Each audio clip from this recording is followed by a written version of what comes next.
The queen of the alien race was known across galaxies as a figure of strength and pride.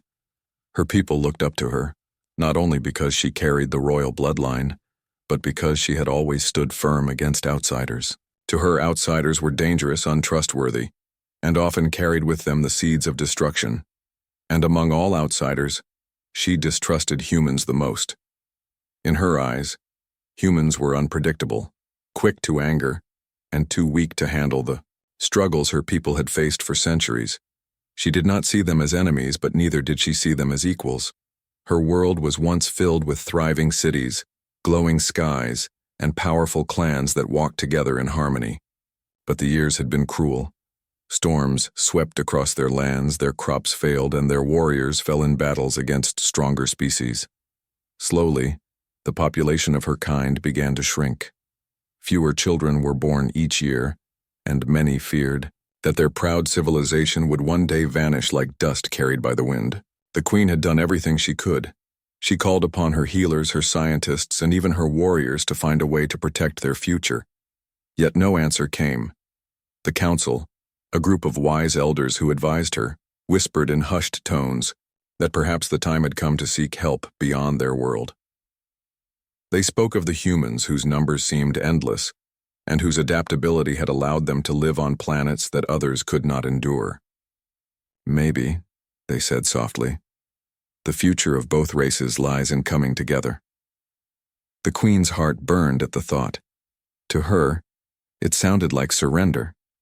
She had not fought so hard to now bow her head to a species she once considered fragile. Whenever the idea was brought to her, she silenced it quickly. "We do not need them," she declared firmly, her voice echoing in the great halls of her palace. "Our blood is strong, our spirit is unbroken. We will not rely on humans." Her words carried power, and her people cheered her determination. But behind the cheers there was fear. They admired her strength, yet they could not ignore the truth. Every season that passed, their numbers grew smaller. At night, when the queen stood alone on her balcony, she felt the weight of this truth pressing on her. The stars above seemed endless, yet she knew her people's days were not. She clenched her fists and told herself she would find another way. But as time moved forward, no solution revealed itself. The air in the city grew heavier. The whispers grew louder, and for the first time in her life, the queen began to feel cornered by fate. Her dreams often reminded her of the past. She would see the faces of children laughing in the gardens, families celebrating in the squares, and warriors training with pride. She would wake up to silence, her halls empty, her gardens withered, and the sound of distant winds blowing through abandoned streets. Each vision stabbed at her heart. She could fight against armies, storms, or even the cruelty of nature, but she could not fight against time itself. One evening, a member of the council, an elder with silver markings on his skin, spoke to her more boldly than before. "My queen," he said, bowing low, "our people respect your strength, but sometimes strength is not in refusing, but in choosing. We ask you not to give up your pride, but to give us a chance at survival. The humans may not be like us, but they may hold the key to our tomorrow." His words struck her more deeply than he knew. Yet she lifted her chin and turned away, unwilling to admit even to herself that she was beginning to wonder if he was right. She remembered the few times she had met humans in distant councils of war. They had come dressed in strange armor, speaking with firm voices, always eager to prove themselves. To her they had seemed restless, like fire that burned too quickly. How could her people, so ancient and disciplined, ever connect with them? She shook her head at the thought. The council might dream of such a future, but in her heart she felt it was an insult to everything her ancestors had built. Still, the pressure did not stop. Messages came from neighboring worlds, warnings of danger and destruction. Reports from her healers confirmed that the chances of new life among her people were growing weaker each year, and with each sunrise, she saw fewer young faces in the crowd. The queen felt her chest tighten with worry, though she never allowed her people to see her doubt. In public, she was their unshakable leader. In private, she was a woman torn between her pride and her people's survival. One night she stood before the mirror in her chambers, gazing at her reflection. The crown on her head sparkled, but her eyes carried shadows of exhaustion. Am I failing them? She whispered to herself. Am I holding too tightly to the past? But no voice answered, only silence. The Queen's heart was at war. She fought the idea with all her strength, convincing herself again and again that humans could never be the answer. Yet in the corners of her mind she felt something shifting. What if she was wrong? What if her stubbornness was the very thing that might end her people's story forever? The thought haunted her more than she wished to admit. And so, as the council gathered again and the discussions of seeking human help grew louder, the Queen stood tall and declared she would listen, not agree, not accept, but listen. It was the first small crack in the walls she had built around her heart. And though she told herself it was only for appearances, somewhere deep inside, she knew the day was coming when she would have to face the truth. The Queen agreed to listen, and the council wasted no time. They reached out to humans through secret channels, sending messages that carried both desperation and hope. Weeks passed, and finally word came back. A human delegation would arrive. On her world. The decision stirred emotions across her people. Some saw it as a chance for survival, while others whispered that it was a betrayal of their pride. The Queen remained outwardly calm, her face carved with strength, but inside she was torn.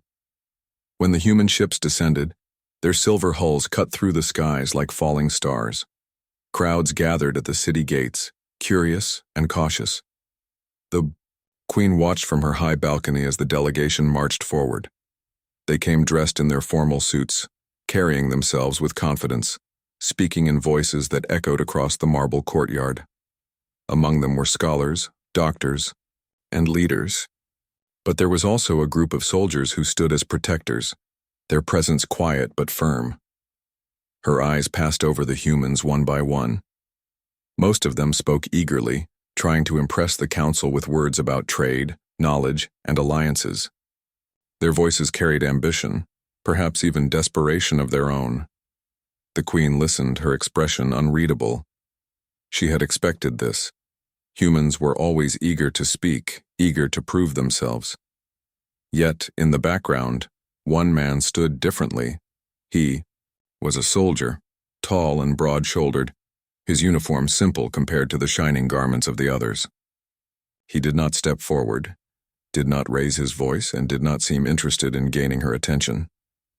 Instead, he stood at the edge of the group, alert, quiet, his sharp eyes studying the surroundings. The Queen noticed that even when the others tried to impress her, this man remained steady, his posture calm, as though he was there not to win her approval but to serve his duty. In the council chamber, the humans spoke for hours. They promised aid, resources, and even solutions for the failing birth rates of her people. They explained how their science might help, how their partnership could create a new path. The Queen listened with patience, but she said little. Inside, her doubts screamed louder than their words. Could humans really help? Or were they only here to secure their own future, to bind her people under their control? During one of the meetings, her gaze fell once more on the soldier. He did not speak, a single word, yet his silence spoke more than the speeches of the others. She found herself wondering why he seemed so calm, so steady, while everyone else scrambled for her favor. His presence was like a stone in a storm, unmoving, unshaken. It unsettled her in ways she did not understand. Later that day, as the human delegation toured the palace gardens, the Queen kept her distance, walking alongside her advisors, but her eyes were drawn again and again to the soldier. At one moment, when a young child of her people stumbled on the stone path, the soldier stepped forward instinctively, steadying the child before the guards could react. He did not smile, did not bow, only placed the child back on their feet and returned to his place as though nothing had happened. The act was simple, yet it lingered in her mind. That evening, she asked one of her advisors about him. "Who is that soldier who does not speak?" she questioned, trying to sound casual. The advisor glanced at her in surprise. "He is just a protector, my queen," His name is not important. The leaders brought him for safety. But the queen was not satisfied with that answer.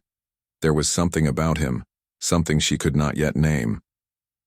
In the following days, as discussions continued, she began to test the humans in subtle ways. She asked difficult questions, demanded proof of their claims, and watched closely for cracks in their unity.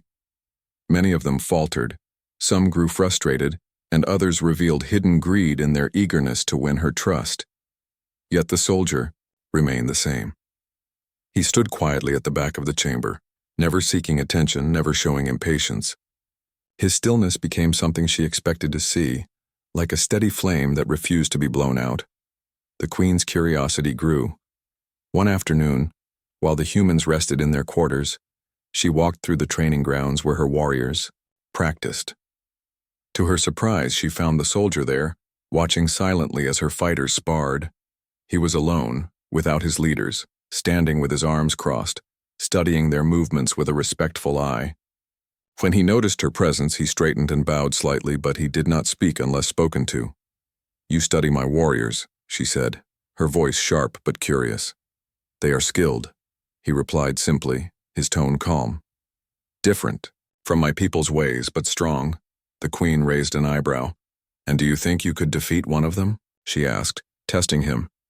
The soldier hesitated for a moment before shaking his head. "Perhaps in some things, but not all. They are trained for battles I have never faced. Strength is not always about defeating others. Sometimes it is about respecting them." His words surprised her. She had expected arrogance, a boast, or at least some attempt to impress her, but instead, he had spoken with humility and honesty. For the first time, she felt the faintest spark of respect for a human. Days turned into weeks.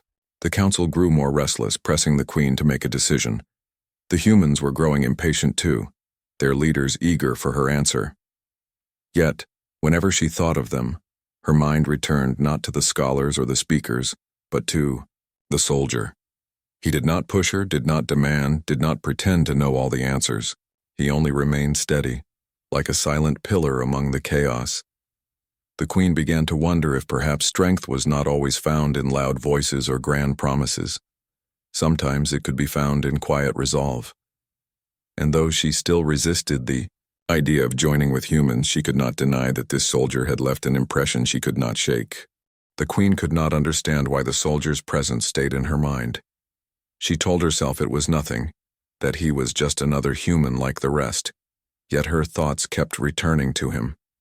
Whenever she entered the council chamber, she found her eyes searching for him at the back of the room.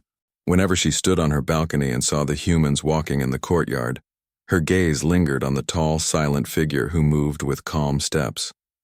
She had fought against the idea of humans having any place in her people's future, but slowly, she realized that one human had begun to challenge the wall she had built inside her heart. To push away these thoughts, she decided to test him. If he was truly different, he would prove it. If not, then her doubts would vanish. One morning, she called for him to join her outside the palace. Her guards and advisors were shocked. Why? Would their queen ask for a simple soldier when there were leaders and scholars waiting? But she ignored their whispers. The soldier appeared, bowing with respect but saying nothing. "I hear you are skilled in survival," she said, her voice strong. "Tomorrow you will come with me to the wild lands beyond the city. We shall see if your kind can endure what my people face daily." He gave a short nod. "As you command." The next day they rode together into the harsh wilderness, her guards following at a distance. The land stretched wide and cruel, with red sands, sharp winds, and creatures that lurked beneath the rocks. The queen led the way, testing him at every step. She walked faster than usual, climbed steep cliffs, and crossed rivers with rushing waters. She wanted to see him fail, to watch him stumble so she could finally prove to herself that humans were not worthy. But the soldier did not stumble. His steps were steady, his breath even, and when the sun burned down on them, he bore it in silence. When the winds cut across their faces, he shielded a young guard who had fallen behind, taking the harsh blows himself without complaint. When night came and the cold spread across the land, He built a fire not only for himself but for the guards as well. He did not act to impress, only to survive and to help others survive. The queen watched him carefully. Many times she expected him to ask for rest, for food, or for water. But he never did. He moved forward with quiet strength, never demanding, never complaining. For the first time she found herself unsure of what she wanted. Part of her still wished he would fail, but another part of her felt a spark of respect. On the second day they encountered a great beast that had wandered too close to their path. Its scales shone under the sun, and its roar shook the ground. Her guards prepared their weapons, but before they could strike, the soldier stepped forward. He did not rush blindly. Instead, he studied the creature's movements, waiting for the right moment. When the beast lunged, he moved swiftly, striking its side with precision and forcing it back without killing it. The creature retreated into the desert, leaving the group unharmed. The queen was silent for a long time after that. Her people had trained all their lives to face such dangers, yet this human soldier had stood his ground without fear. When she finally spoke, her voice was softer than usual. "Why did you not kill it?" "Because it did not need to die," he answered simply. "It was only protecting its ground as we all do." His words lingered in her mind. He had fought with strength but also with mercy. Few among her people would have chosen such restraint. That night, as the firelight danced on the sand, she found herself watching him when he thought she was not looking. He sat quietly, sharpening his blade, his expression calm. He was not like the others, not loud or eager. He carried himself as though he needed nothing, yet gave freely when others were in need. When they returned to the city, the council pressed her for an answer. The humans were growing impatient, demanding to know if she would agree to their proposals. But the queen remained undecided. She still could not bring herself to accept what they asked. Yet she could not deny what she had seen. The soldiers' strength had unsettled her, not because it threatened her, but because it reminded her of something she had long believed was missing in humans. In the days that followed, she tested him again. She invited him to spar with her warriors in the training hall. They laughed when she told them to face a human, but their laughter ended quickly. Though he was outmatched in size and speed, the soldier held his ground with discipline. He took every fall, every strike, but rose again and again without surrender. By the end of the sparring, even her fiercest fighters gave him nods of respect. The queen herself faced him at last. Their blades clashed under the bright light, and she fought harder than she expected. She was stronger, faster, and more skilled, yet he refused to give in. He fought not with arrogance but with determination, his eyes locked on hers. When she finally disarmed him, he dropped to one knee without shame. She expected him to bow his head, but instead he looked up at her with calm eyes that held no fear. It was in that moment she felt the first crack in her own armor. For years she had seen humans as weak, fragile, and unworthy. But this one soldier had faced her strength without breaking, had endured the harsh lands without complaint, had shown mercy to a beast and respect to her people. She found herself wondering if perhaps she had been wrong all along. At night, when she returned to her chambers, she could not rest. His image stayed in her thoughts, the steady way he stood, the calm in his voice, the quiet strength in his actions. She told herself he was only one man, that he did not represent all humans. Yet deep down she knew one truth that unsettled her more than anything else. He had proven himself stronger in spirit than many among her own people. And slowly, though, she resisted it with every part of her pride. She began to see him not as a human, not as an outsider, but as a warrior worthy of her respect. The days after the sparring match weighed heavily on the queen. She had spent her entire life believing her people were unmatched in strength, honor, and endurance. Yet this soldier, a single human, had stood against her without fear and without surrender. He had lost the duel, yes, but in the eyes of her warriors he had earned their respect. That unsettled her more than she cared to admit. For the first time, she was not only fighting against outsiders, she was fighting against her own doubts. Her council continued to press her. They urged her to decide quickly, reminding her that every delay cost them precious time. Births among Her people were rare now, and the healers whispered of decline. The humans had come offering solutions, yet she hesitated. Not because she did not see their value, but because accepting them felt like betraying everything she had stood for as queen. One evening, unable to find peace, she walked alone through the palace gardens. The night air was cool, the stars stretched wide above her. There she found the soldier once again seated quietly near the fountains. He rose to his feet as soon as he noticed her, bowing his head slightly.